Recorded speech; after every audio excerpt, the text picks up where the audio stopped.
Oke, baik. Selamat siang, selamat malam, selamat pagi teman-teman yang menonton materi ini. Saya nampak glowing sekali ya kawan-kawan karena saya disorot matahari langsung dari Yogyakarta ini. Saya merekam video ini dari homestay saya yang sangat bagus dan mahal. Sehingga muka saya begitu glowing di kamera ini. Jadi mohon maaf, semoga teman-teman tidak terganggu ya kawan-kawan. Ya, kawan-kawan, akhirnya kita ketemu di pertemuan keempat mata kuliah Sistem Pemerintahan Desa. Nah, terlalu cerah ya. Ini bukan efek ya teman-teman, ini matahari yang menyemprot langsung wajah. Karena memang pendopo di Jawa itu kan begitu ya. Rumah panggung menghadap jalan, jalannya tuh lagi ngehayap-ngehayapnya, ini lagi panas-panasnya. Jadi berpengaruh terhadap muka saya di kamera.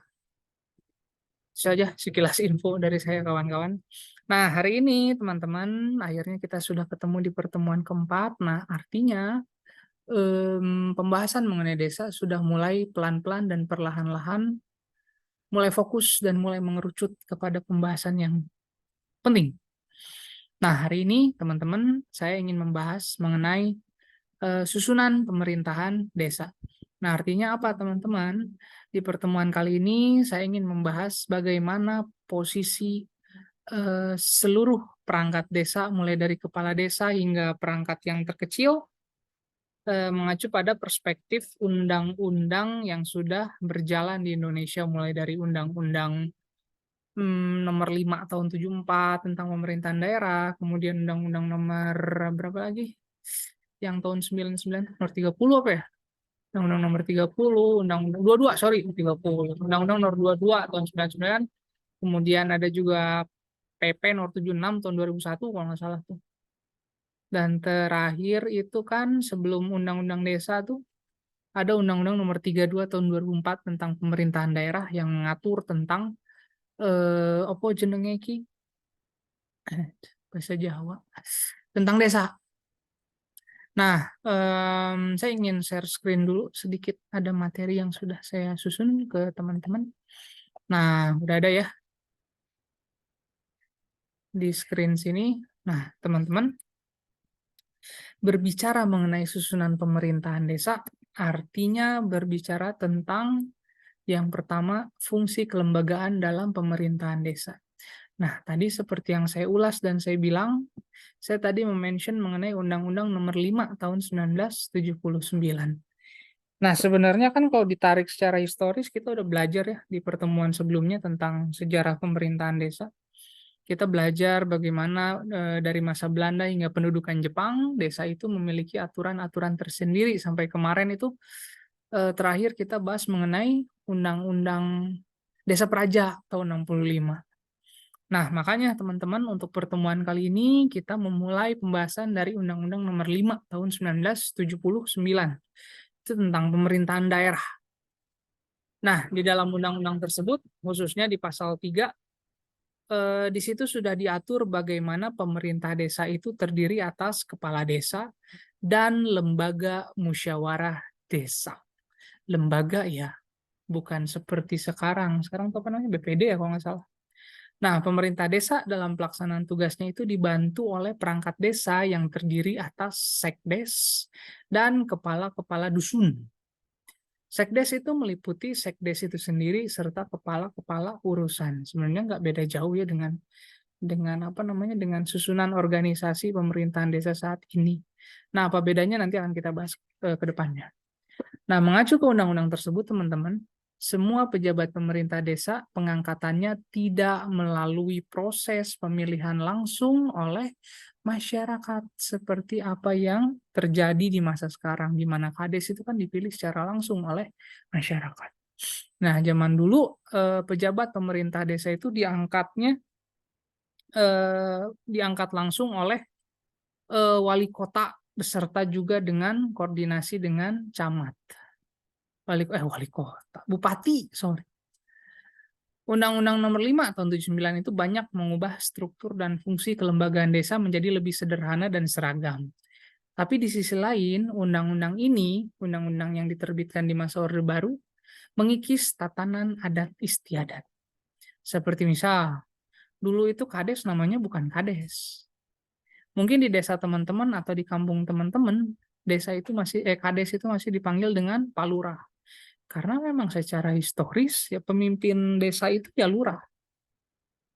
Dulu setiap desa itu pemimpinnya itu bernama lurah. Makanya ada di kota itu kelurahan karena memang pemerintahan setingkat desa di kota itu ya kelurahan dipimpin oleh lurah. Nah, dulu mah di desa lurah. Ya, dimengerti ya. Nah, lurah pada masa lalu kemudian diganti menjadi kepala desa. Pun hanya istilah carik. Mungkin kalau teman-teman pernah mendengar, carik itu adalah sekdes dulunya. Kalau dulu teman-teman mungkin taunya carik itu tukang tulis desa atau tukang ukur tanah, ya karena memang pekerjaan sekdes di masa lalu itu seperti itu. Mereka urusan arsiparis, urusan tulis-menulis itu dipegang oleh carik atau sekretaris desa, makanya disebut sebagai carik. Nah, jabatan adat lainnya juga dihapus, seperti kamituo, bekel atau bekal bekel kayaknya, kepala duku, ulu-ulu, modin itu semua istilah-istilah kayak gitu dihapus. Karena kita sama-sama tahu ya di masa pemerintahan Orde Baru semua itu digeneralisir, dipukul rata berdasarkan standar-standar di Jawa. Nah, itu yang repot ya teman-teman. Nah, kemudian pasca reformasi kemudian diberlakukan undang-undang yang baru setelah sebelumnya diberlakukan Undang-Undang Nomor 5 tahun 1974. Nah, di undang-undang terbaru yakni nomor 22 tahun 99, desa kemudian diatur sebagai pemerintah desa dan badan perwakilan desa. Ya, desa kemudian diatur sebagai pemerintah desa dan badan perwakilan desa. Nah, undang-undang ini teman-teman, pemerintah desa itu terdiri dari kades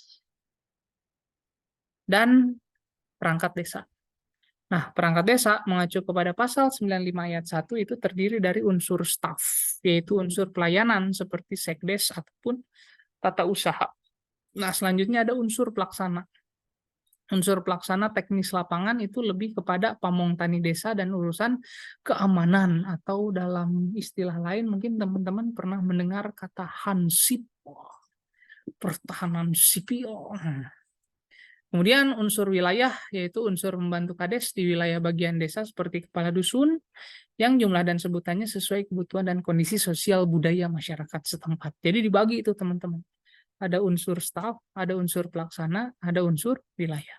Ya, itu mengacu ke pasal 95 ayat 1 Undang-Undang Nomor 22 tahun 1999. Nah, setelah adanya Undang-Undang Nomor 22 tahun 99, kemudian diganti di masa reformasi, itu udah reformasi sih, cuman di masa kepemimpinan SBY hadir undang-undang baru, yakni Undang-Undang Nomor 32 tahun 2004 tentang pemerintahan daerah. Nah, sampai sini, sampai undang-undang tersebut, desa masih berada di bawah pembahasan pemerintahan daerah, belum undang-undang baru. Ya, jadi masih di bawah undang-undang pemerintahan daerah. Nah, di undang-undang baru ini, di Undang-Undang Nomor 32 tahun 2004, ada penambahan sedikit terkait fungsi kelembagaan desa. Seperti halnya, jumlah perangkat desa disesuaikan dengan kebutuhan, kondisi sosial masyarakat setempat, dan kemampuan keuangan desa. Ya, jadi sudah mulai berkembang di Undang-Undang Nomor 32 tahun 2004. Tapi yang paling penting teman-teman, satu hal yang patut diapresiasi dari Undang-Undang Nomor 32 tahun 2004, khususon yang membahas tentang desa, di dalam pasal 120 ayat 2 itu disebutkan bahwa perangkat daerah kabupaten atau kota terdiri atas sekretariat desa, sekretariat daerah, sekretariat DPR, dinas daerah, lembaga teknis daerah, kecamatan, dan kelurahan. Artinya apa, Bang Messi? Artinya, daerah kecamatan itu hanya menjadi batas spasial bagi operasionalisasi camat sebagai perangkat daerah, dan bukan lagi menjadi wilayah kekuasaan camat sebagai kepala atau penguasa wilayah. Jadi camat itu bukan lagi atasan kepala desa, tetapi sebagai mitra kerja yang bersifat koordinatif. Jadi beda dengan dulu ya teman-teman, kalau dulu kan kepala desa itu di Undang-Undang Nomor 74, Undang-Undang Nomor 99 itu bertanggung jawab ke camat. Nah, per tahun 2004, camat itu hanya sebagai mitra dan hanya sebagai pelaksana tugas perangkat daerah secara regional atau secara operasionalisasi batas spasial. Dan camat sekarang sebagai mitra kerja yang bersifat koordinatif. Ya, itu yang patut diperhatikan oleh teman-teman. Tapi sebelum lebih jauh kita bahas mengenai kepala desa itu sendiri, kita perlu tahu dulu nih kewenangan camat dalam pemerintahan desa. Karena bagi masyarakat awam mungkin mereka melihatnya desa itu merupakan bawahan camat. Tapi seiring dengan perkembangan regulasi, seiring dengan perkembangan tata ketenageraan, tata ke ketatanegaraan maksudnya. Astagfirullahaladzim, I'm sorry teman-teman. Tapi berdasarkan perkembangan aturan mengenai ketatanegaraan, nah, camat kemudian memiliki kewenangan yang bersifat koordinatif. Coba bisa teman-teman lihat di sini bahwa pada prinsipnya fungsi camat itu atau kewenangan camat itu yang pertama mengkoordinasikan kegiatan pemberdayaan masyarakat. Yang kedua, mengkoordinasikan upaya penyelenggaraan ketentraman dan ketertiban umum. Kemudian yang ketiga, mengkoordinasikan penerapan peraturan perundang-undangan. Keempat, mengkoordinasikan pemeliharaan prasarana. Yang kelima, mengkoordinasikan penyelenggaraan kegiatan pemerintah. Semua wewenang camat itu bersifat koordinatif. Terakhir, yang tidak koordinatif apa itu, Pak? Melaksanakan pelayanan masyarakat yang menjadi ruang lingkup tugasnya atau belum dapat dilaksanakan oleh desa atau kelurahan. Jadi mun sepak bola mau pemain pengganti kecamatan teh. Ya, atau apa ya istilahnya? Institusi yang memiliki fungsi penunjang lah intinya, ya. Nah, sekarang kita masuk kepada pembahasan mengenai kepala desa. Saya pengen cerita dulu sama teman-teman mengenai gambaran kepala desa mengacu kepada Undang-Undang Nomor 5 tahun 1979 dulu. Di mana di sini, di undang-undang ini, perlu teman-teman ketahui, dan perlu saya ulang kembali, desa itu nggak dipilih oleh masyarakat. Jadi bukan melalui pemilihan langsung, tapi melalui pengangkatan. Kepala desa itu menjadi penanggung jawab wilayah di bidang pemerintahan, pembangunan, dan kemasyarakatan dalam rangka penyelenggaraan urusan pemerintahan daerah, termasuk urusan tibum sesuai peraturan perundang-undangan yang berlaku.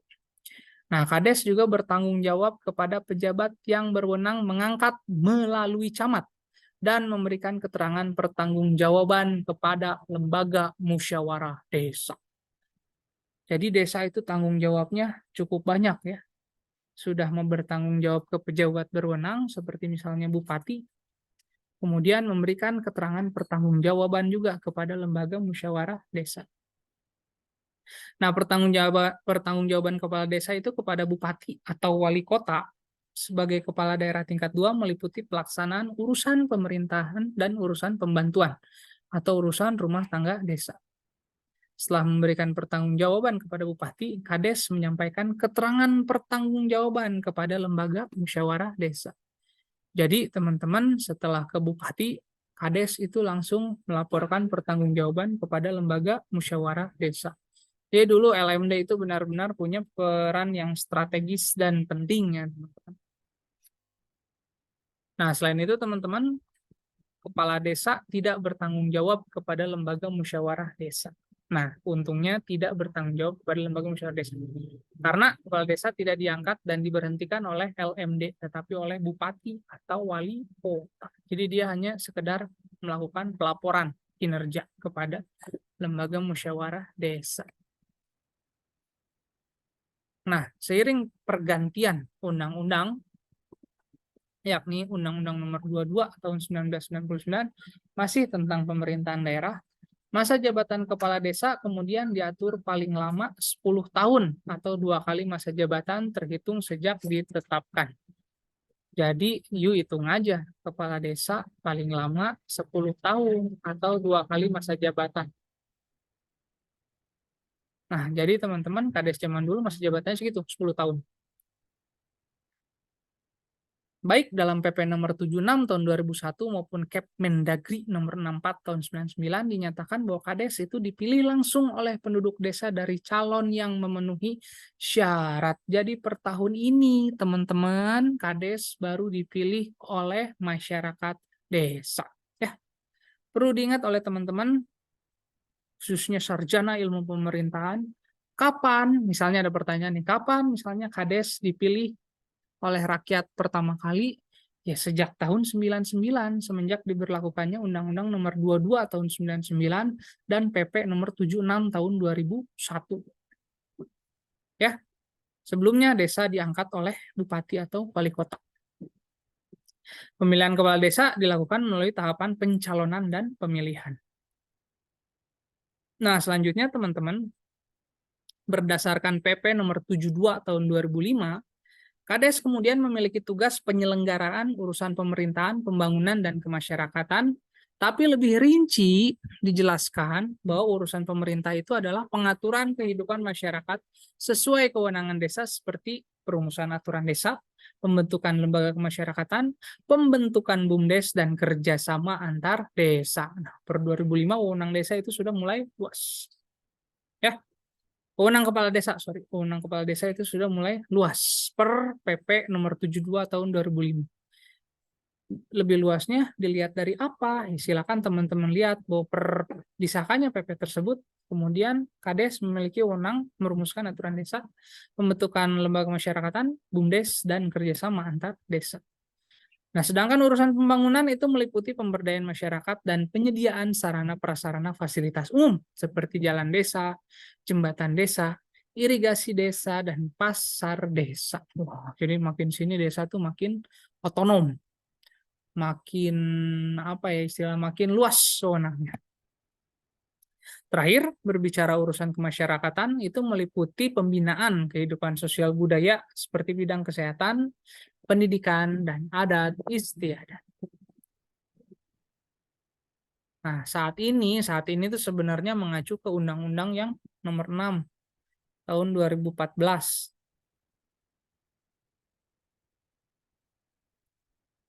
Saya belum masukin nih sebenarnya materi yang baru yang udah direvisi kan sekarang Kades tuh berapa masa jabatannya tuh 8 tahun apa ya?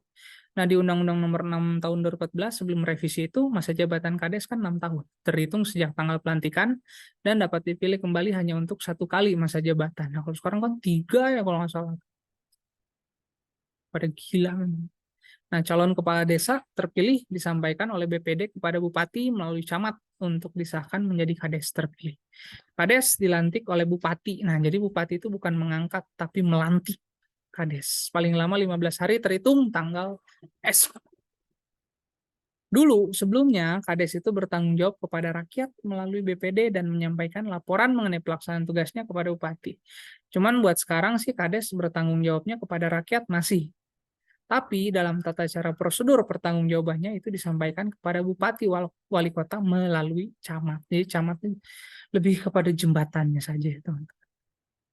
Kepada BPD, Kades hanya memberikan laporan keterangan pertanggungjawaban serta menginformasikan kepada masyarakat. Meski BPD dapat mengajukan pertanyaan kritis, tapi tidak dalam kapasitas menolak dan menerima seperti MPR, DPR di masa lalu. Ya, jadi apa tuh ya fungsi BPD? Ya, cuma itu aja lah, makanya banyak BPD itu formalitas doang karena dia wewenangnya sempit, tidak punya kapasitas menolak, tidak punya kapasitas menerima, cuma mengajukan pertanyaan kritis. Nah, teman-teman bisa lihat di sini ini merupakan wewenang Kades, memimpin penyelenggaraan pemerintahan desa, mengajukan rancangan peraturan desa, menetapkan peraturan desa, menyusun APBDes, membina kehidupan desa, membina perekonomian desa, dan sebagainya. Teman-teman, silakan bisa simak dan saksikan di buku saya yang Sistem Pemerintahan Desa. Itu di situ sudah dijelaskan mengenai wewenang Kades dari masa ke masa. Nah, selanjutnya kita membahas mengenai perangkat desa.